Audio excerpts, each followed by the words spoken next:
Well, good morning, good afternoon, good evening, depending on when and where you're watching this. And wherever and whenever you are, I certainly hope that you are safe and you and yours are healthy. It's a challenging time, but we'll muddle on through, maybe following the British example. Okay, this is Lesson 22, the Habsburg Empire, Part 1. If you're following along with the slides, I'll let you know when I'm shifting over. I have a sort of bizarre interest in the Habsburgs. It's a fascinating topic for me, and it actually came by way of studying the Habsburg military at various points, especially the Navy, which is weird because neither Austria nor Hungary today has a coastline, and so we don't think of the Habsburgs or Austro-Hungarians as they're known in the later 19th and early 20th century as being a naval power, but that's kind of been an interest of mine, and well, you're either benefiting from it or victimized by it, depending on your point of view. But let's go ahead and take a look. Moving on to the administration slide, the biggest thing is to please start submitting your assignments via Blackboard. I'm going to try to use that for grading. I'm still behind on grading. I'm getting better. After my surgery tomorrow, I'm going to be wiped out for a few days, but then before I can start talking, I should be able to start grading again. So that's why I decided to go ahead and record this video now before surgery and push off the grading until after surgery. So that's the big thing. And then, today is the 1st of April, Tuesday. You can probably expect to start hearing from me again if you've emailed me and I haven't gotten back to you, or if you email me after tonight. You can probably expect me to get back to you around the 4th, maybe the 5th, depending on how things go. So I'm going to be quiet for a little while, but I'll be back, I promise. Okay, no other announcements. Moving on to the jobs. This is a good one. This is actually a private history company. Now, there's no jobs for historians in the private sector. How about a whole freaking company of them? And that's exactly what Heritage Works is. Now, this particular job is for a brand historian, meaning what they do is they work with companies that want to promote a particular brand using its history or using the history of the company. And so it's a pretty nifty job. It's a way to use history in a very practical and sort of business-oriented way if you're into that sort of thing. Of course, for lesson 21, I talked about the nonprofit sector, but there is room for historians in the profit sector as well. All right, moving on. Exciting course for the fall. Professor Gahn will be back from her year-long sabbatical, and we'll be teaching our course in Roman law. It will be a special topics course. It will meet a legal studies requirement if you're in that minor, or you can use it for your history major or minor as well. Only thing to remember is you can only double count one course between the history major and the legal studies minor. If you have any questions on that, let me know and I'll be happy to advise you. Okay, moving on. Good versus well. Oh, yes. Yeah, they're not interchangeable. Sorry. And most people get it wrong, but if you can get it right, it's going to sort of raise your cultural capital, if you will. Because the people who know it's right will know you're getting it right, and that's not unimportant. All right, so good is a modification for things, okay? You know, when they talk about a good dog, I don't say well dog unless I'm talking about their health. So good things. Well is about actions. If you do something well, you never do something good unless you're talking about doing good in sort of a philanthropic sense. And because of that sort of fuzziness, it can be easy to get them confused. But if you always remember, good is modifying things. Well modifies actions. The only exceptions are when you're referring to good as in just the greater good, in which case good is a noun, not an adjective modifying something. Not sure if I clarified that or not, but if I didn't, look at the slide. It's probably clearer than I was. All right, moving on to questions. I look forward to seeing your questions on the Blackboard discussion board. And just a general reminder that you can go backwards, okay? If you didn't have a chance or you had technological difficulties or you were just overwhelmed by life, you're welcome to go back to Marx or the First World War and enter your questions there. I'll be happy to answer them. You don't have to start a new thread. If you want to build off someone else's question, that's great. And if you've asked your question and been answered, still keep checking back on those discussion boards for later questions, because that's part of what you're paying for is learning from your fellows as well as just from me, or at least learning from what your fellow students ask me, just like you would in class if somebody else asked a question. All right, I look forward to your questions on the Habsburg Empire reading and this lesson, and I will answer them when I'm able to. We'll see when that is, probably about the 4th or 5th. All right, moving on to the first slide, talking about the Habsburg connections. Here we are. Man, wow, time's flying. We only have 2 more topics to go after the Habsburgs. That's kind of crazy. But as I kind of warned you before we went to our COVID contingency, this is a lesson that is going to touch on a lot of different things. It goes all the way back into the Middle Ages. It goes all the way forward into the European Union in a sense. So what we're looking for now are connections. So when you read about and think about the Habsburgs, think about Habsburgs in the Middle Ages, Habsburgs in the Renaissance, Habsburgs in the Reformation. That's kind of a big deal, Charles V and all that. Habsburgs in the Enlightenment, Habsburgs in the French Revolution. Napoleon's greatest opponents, the British would say it's them, but arguably it's the Habsburgs who are most consistently there in the field against Napoleon. The Industrial Revolution, Habsburg industrialization in some of its places, especially Prague and the area that's now the Czech Republic, around Austria, for a good example, Budapest, Marx and Austrian socialism, big deal there. Austria in the First World, the Habsburgs in the First World War brings an end to the Habsburg Empire. But the lack of the Habsburg Empire certainly influences the rise of Nazi Germany. After all, Adolf Hitler was born a Habsburg subject, an identity he rejected in favor of a German identity, but nevertheless important, and we'll talk about that down the road. And then finally, the European Union. And there's some interesting parallels that we'll touch on as we move along. All right. So popping over to the next slide. Yeah, more than the sound of music. If anybody knows anything about the Habsburgs or the Austro-Hungarian Empire, it's usually the sound of music, and the von Trapp family singers and all that. And what sets up the plot of the stage show in the movie and reflects reality was that the Nazis were attempting to recruit Georg von Trapp for the Navy when Germany absorbed Austria in the Anschluss, which we'll talk about in a week. Wow, time flies. Anyway, Georg von Trapp was actually one of the most successful Austro-Hungarian U-boat commanders of World War I. Remember I said I have a bizarre obsession with the Austro-Hungarian Navy, so here we are. But anyway, there's a lot more to it than that. So you've done the reading, and if you haven't done the reading, now is a great time to pause and go read the book, because it actually is a very good one. It's worth your time. It's very short. Anyway, what makes part of the Habsburg Empire so fascinating is its sort of unusual development. The Habsburgs are a dynastic state, meaning they are built around loyalty to the dynasty. And at this point, I'd like you to go ahead. I'm going to pause me and go ahead and click on the Rise and Fall link and watch that. It's essentially a moving map of the Habsburg dominions from their beginning to end. So take a moment and watch that. All right, welcome back. Hopefully what you recognize, well, you saw a lot of things going on, growth, development. Some of you are kind of scratching your head saying, what's up with this Mexico thing? Those of you who have taken Latin American history will remember the French occupation of Mexico. And, oh yeah, wasn't there like a Habsburg involved with that? Yes, there was. So, a little Latin American history here in our European history course.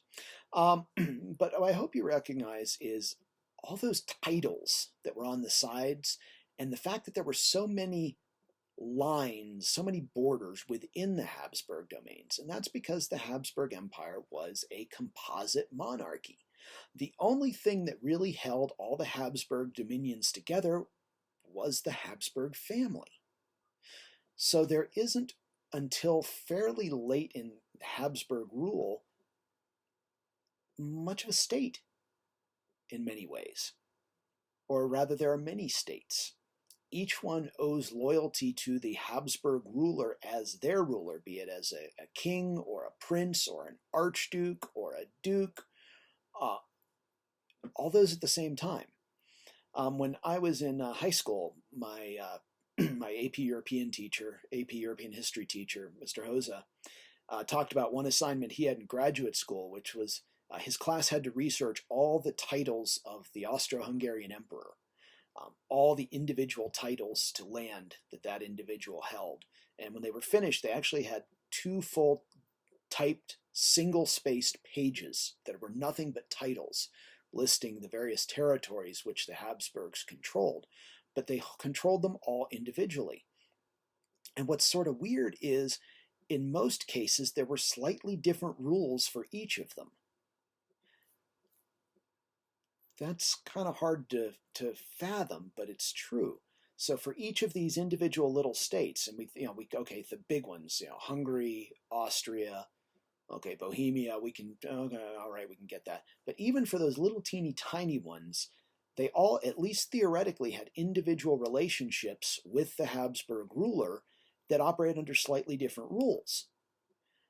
You can only imagine how challenging it would be to keep order in those kinds of dominions when all of those little teeny tiny states you saw on that moving map would have that direct line to the ruler.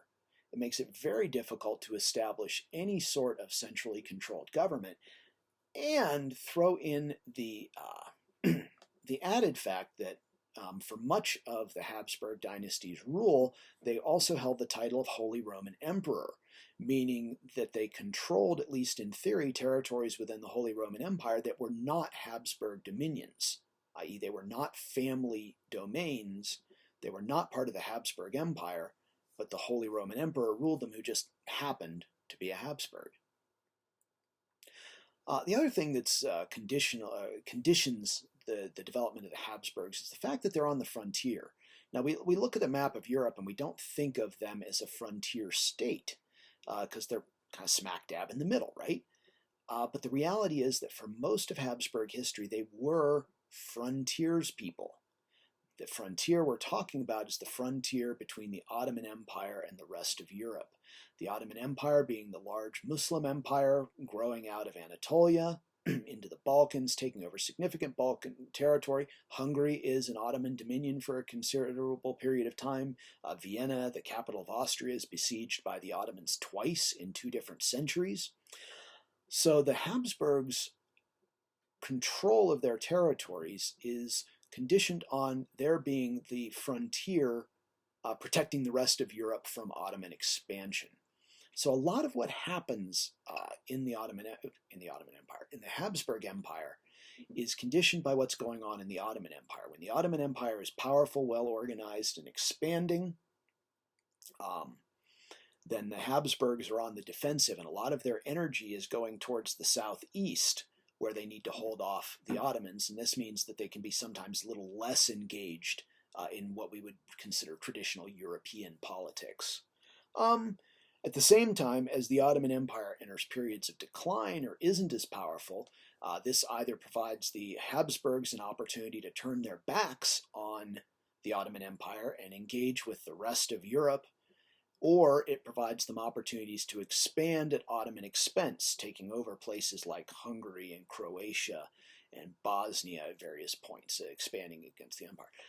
It's important to keep this in mind because otherwise sometimes some of the things the Habsburgs do seem a little, well, it's difficult to understand. It's difficult to understand, for example, why Charles V is so slow to respond to the challenge of the Protestant Reformation. See, linkage with other parts of the course, told you it would happen.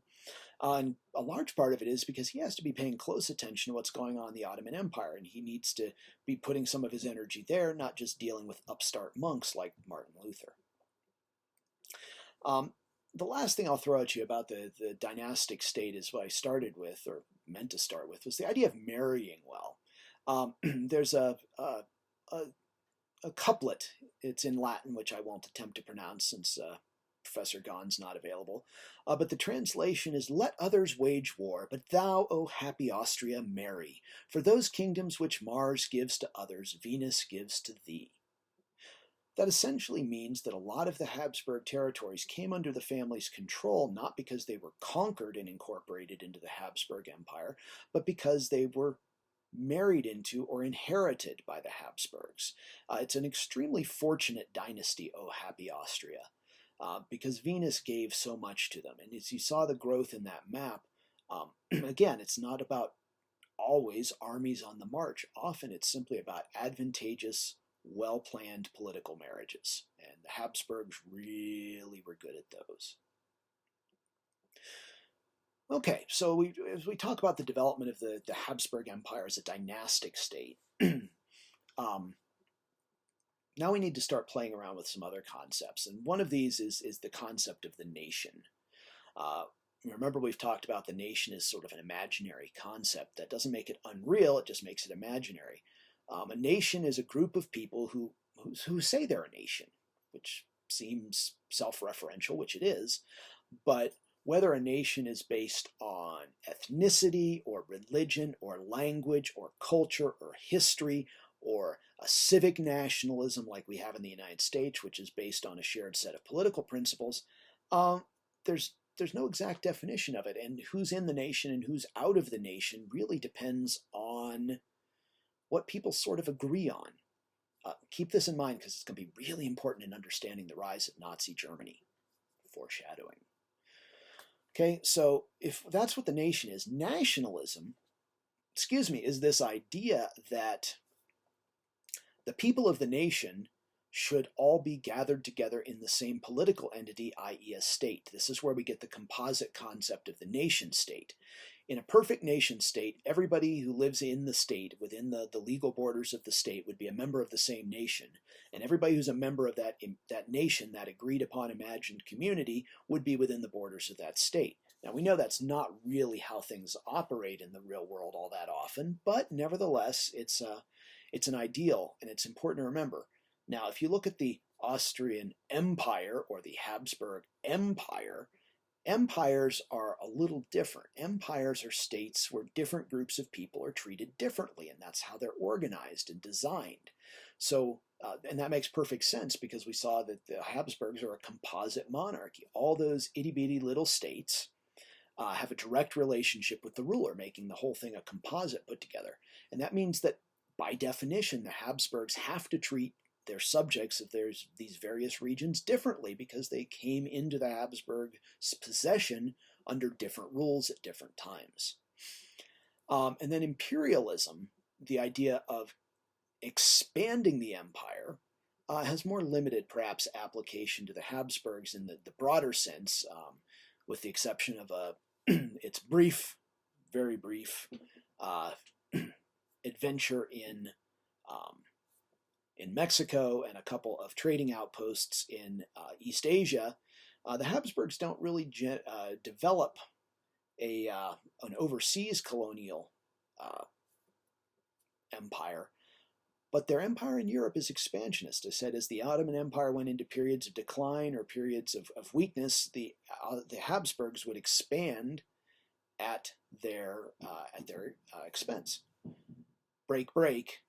There's another branch of the Habsburg family, the Spanish Habsburgs, totally into the overseas empire thing. Yeah, you can hardly miss that, right? Okay, but even for the Austrian Habsburgs, for that branch of the Habsburg dynasty, expansion into southeastern Europe, into the Balkans, is an important part of that. Now, what happens when an empire like that expands? Well, it takes in more and more and more and more diverse people. And in fact, if you want to flip ahead a couple of slides to the last one, the ethnic groups of Austria in the 19th and 20th century slide number 11, yeah. And you'll notice that every time the Habsburgs expand further into the Balkans, they take on more diverse populations.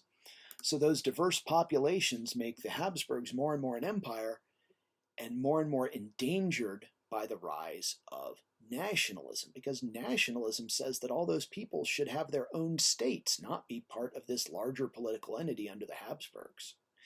That's going to be a significant challenge. The Habsburgs are also challenging and interesting in that they're running the Holy Roman Empire. I already mentioned that, but remember the Holy Roman Empire. Those of you who were in History 445 last fall are going, yeah, I remember the Holy Roman Empire. We talked about the Holy Roman Empire. Shut up about the Holy Roman Empire. Neither holy nor Roman nor an empire, haha. But remember that the Holy Roman Empire is not Habsburg territory, and the Holy Roman Empire is not a hereditary possession of the Habsburgs. The Habsburgs have to be elected every time an emperor dies. The Habsburgs have to compete.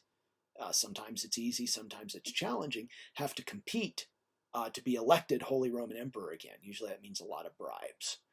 But it also divides the Habsburgs' attention, because sometimes they have to be thinking of themselves as the Holy Roman Empire, who's ruling this collection of mostly but not all German territories, some of which are Habsburg possessions and some of which aren't. And sometimes they're the Habsburg king, prince, duke, archduke, marquis, whatever, ruling these various individual territories.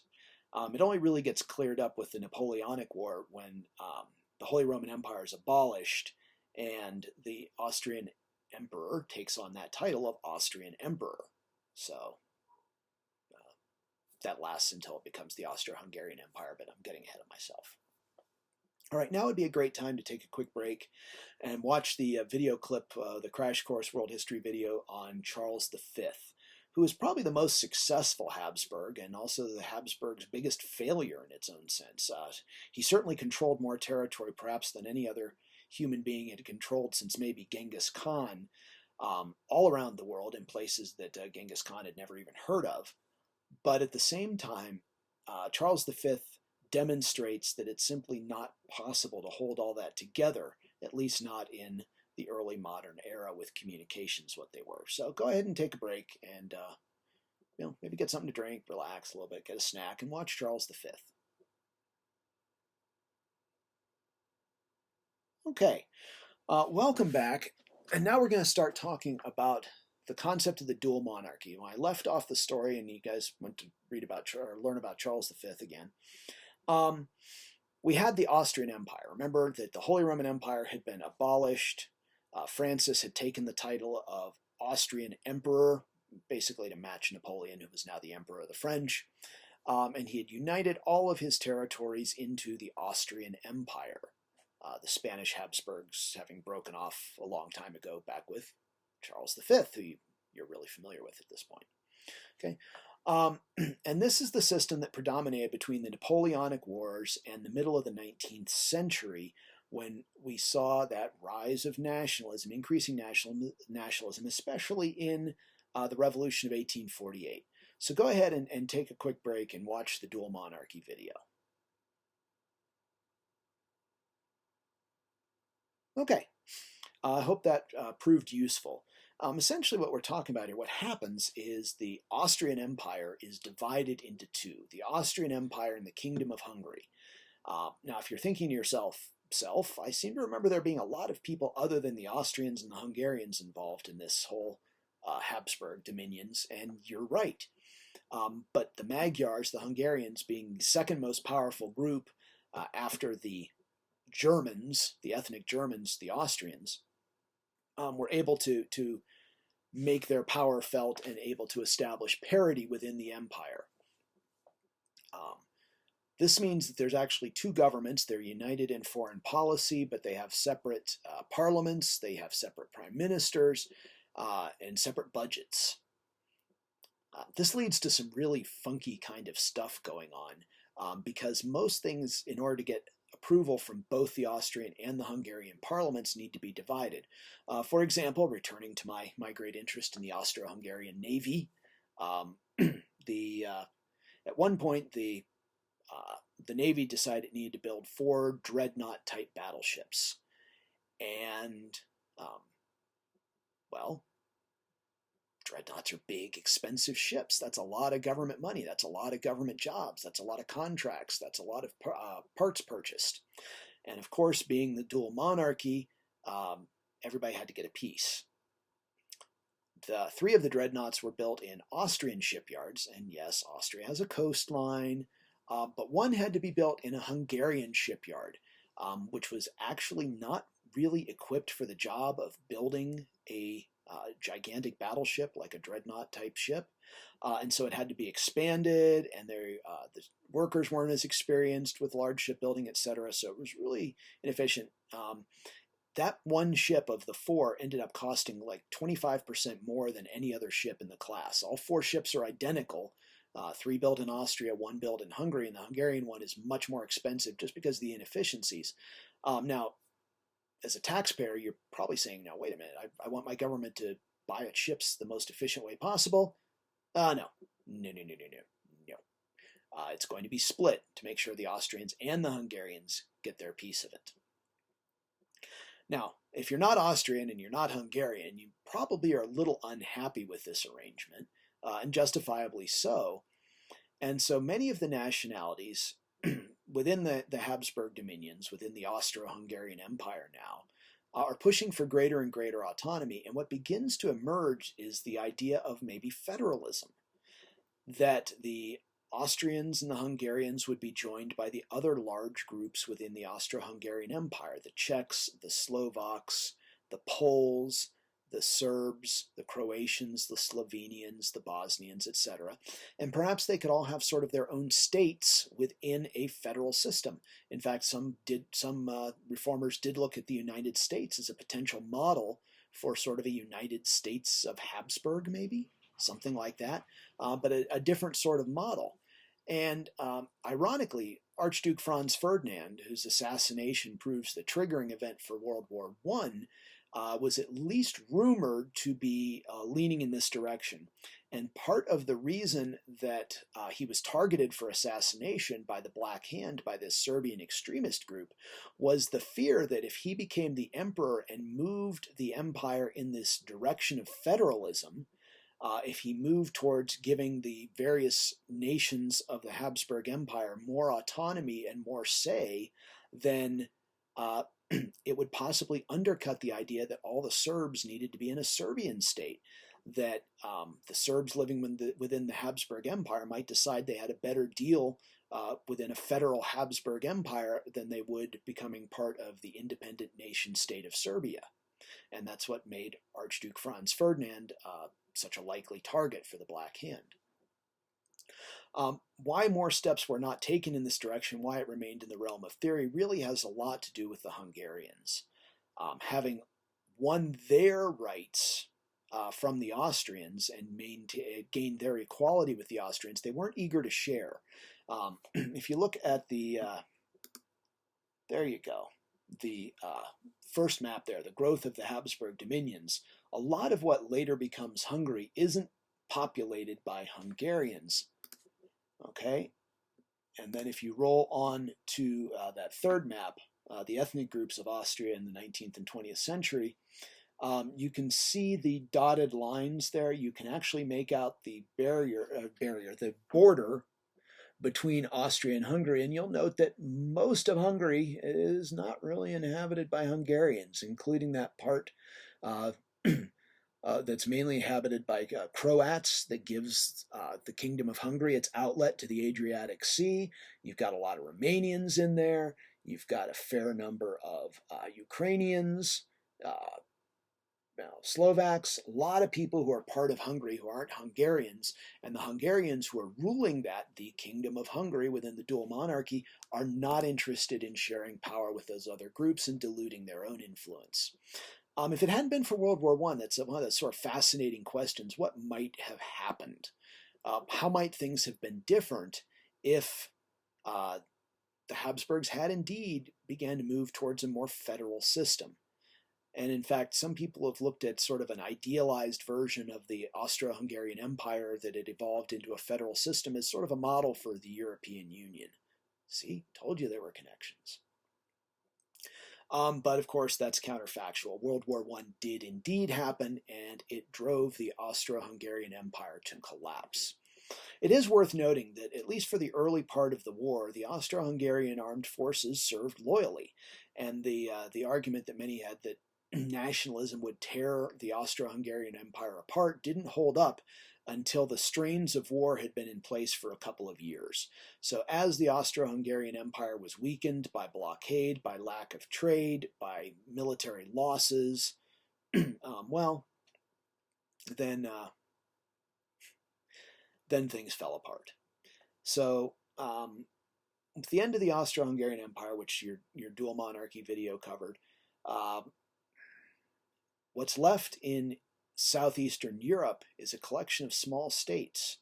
And even now, the principle of nationalism had not yet been fully applied, because you have the Czechoslovakian state, the Czechs and the Slovaks combining to form a state. You have Yugoslavia, the land of the South Slavs, trying to unite the various Slav peoples of the region. There are still going to be substantial ethnic minorities trapped on various sides of the border, and it's really not going to be until after World War II that it's all sorted out. Excuse me. Not COVID, just dust.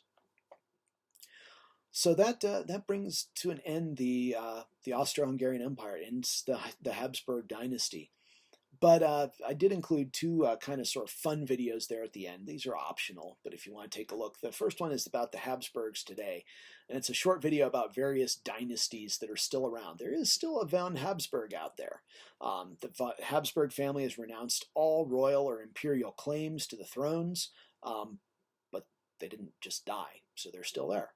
And then finally, the last one is just a fun speculation. What would happen if the Austro-Hungarian Empire came back together? What if that state was still there in southeastern Europe? What would it look like in the modern world? And that's just some fun speculation. All right, so sort of popping through the map there. What do we take away from this?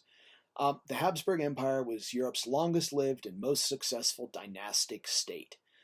There are different ways to organize politically other than just nation states, even though we kind of assume that's the norm today. And remember, Venus versus Mars. Let others wage war, but thou, O happy Austria, marry, for those kingdoms which Mars gives to others, Venus gives to thee.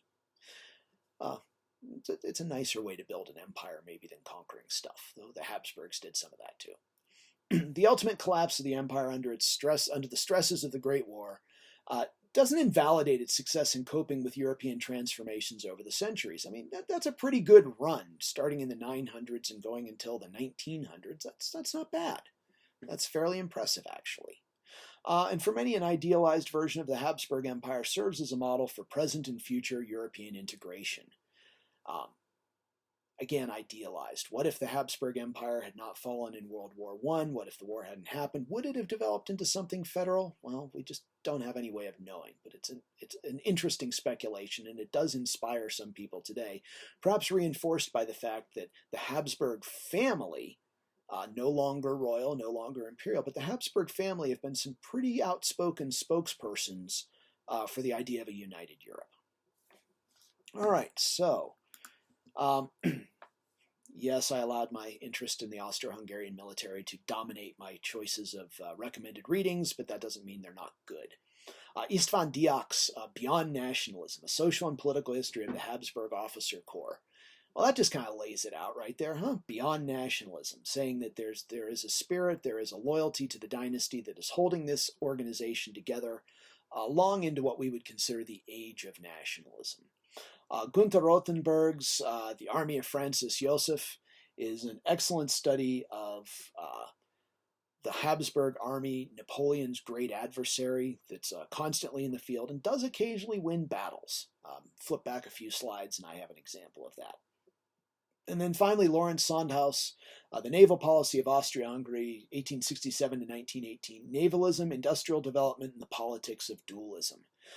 That's really good about talking about how the fact of the dual monarchy, Austria and Hungary, affects naval policy and things like naval construction that I talked about earlier. You can't build all your battleships in Austria. That's not fair, right? Right? I don't know. All right.